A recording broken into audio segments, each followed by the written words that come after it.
Hello everybody, welcome back to the Arcade. My name is Ryan. The Game Boy. Nintendo's answer to the age-old question, what if a calculator was fun? We all remember the Game Boy. In the 90s, it didn't just corner the handheld video game market, it was the handheld video game market. At least that's what I'm told, because I wasn't born until the early 2000s, meaning two things. The first being, no, I'm not a 90s kid. And the second being, yes, Arian, I do know what Final Fantasy is. I was born in 2001, not yesterday. And despite my youth, I do know a few things.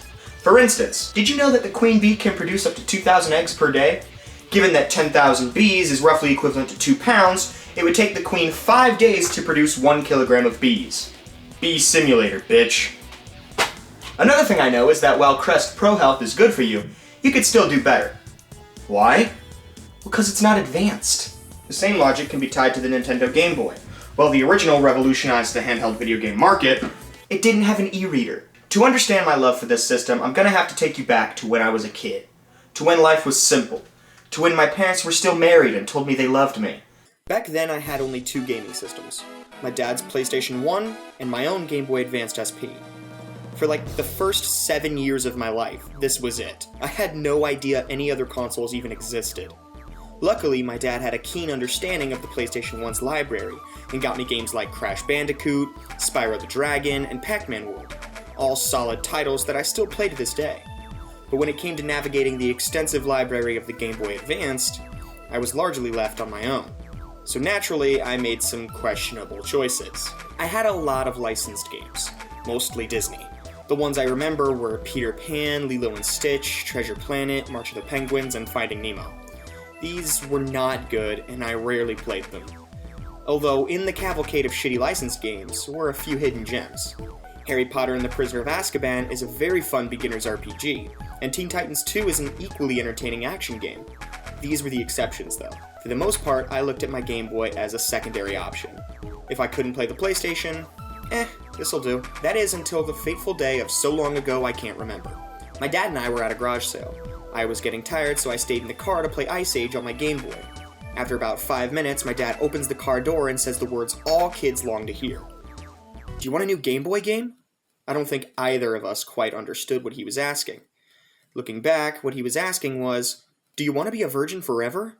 And I said yes. Little did he know, the game he returned with would kickstart my celibate relationship with video game collecting. Pokemon Sapphire. Having mostly played budget licensed titles, I didn't expect much out of Pokemon. In fact, when I first booted up the game, I thought this was the entire game. This one screen. One of my favorite gaming memories was that walk out of Little Root Town, and the realization that I had an entire fucking world ahead of me. That's when I realized what the Game Boy Advance was capable of.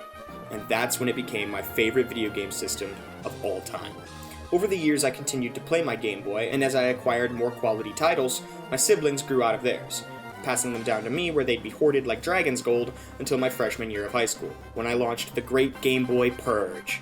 I sold all my shitty games, except Monsters Inc. because memes, and used the money to revamp my collection, replacing games like Uno for Spyro Orange. Damn it! Nostalgia aside, is the system any good? Yes, of course, have you not been listening? If you're gonna buy a Game Boy today, the SP is the way to go.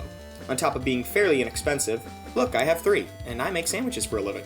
The SP is also backwards compatible with original Game Boy and Game Boy Color games. It even adds color to the former. Look, Kirby's not gross. It also fixes the backlighting issue of its predecessors, even going so far as having 2 light settings, one for during the day and one for quick hide it under the pillow. But you gotta be very careful when purchasing one of these, because there are 2 models. The launch model, the AGS-001, and the good model, the AGS-101. The only difference is the screen brightness, with the AGS-101 being actually playable. There are also much brighter ISO models, but those are all custom jobs and hence were never officially released by Nintendo.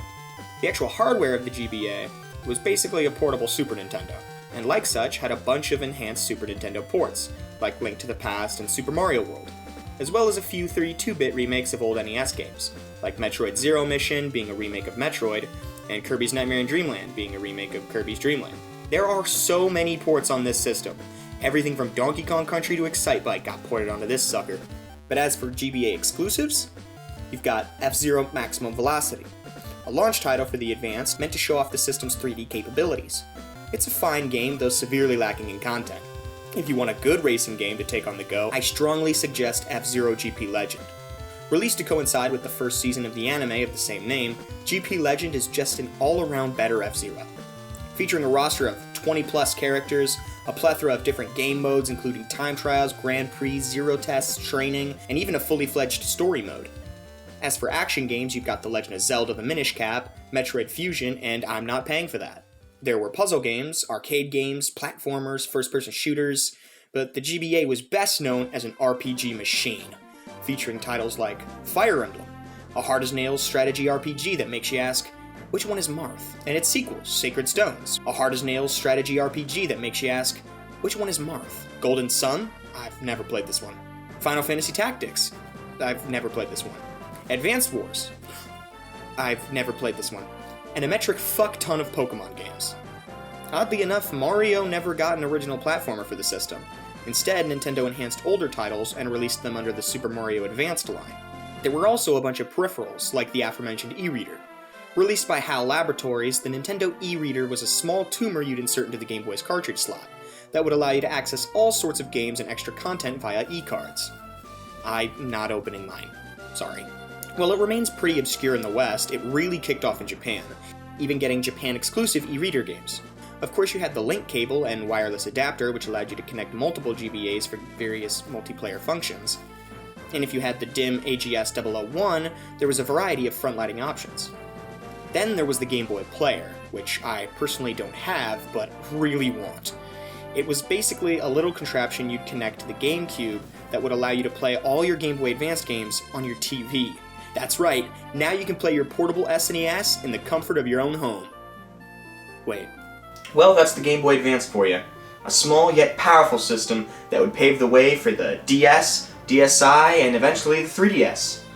But if you ask me,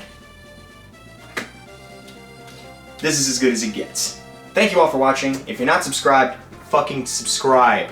Thanks. Be sure to like the video if you did, and comment down below what your favorite Game Boy Advance game was. Or is, if you still play it. And I'll see you guys next time.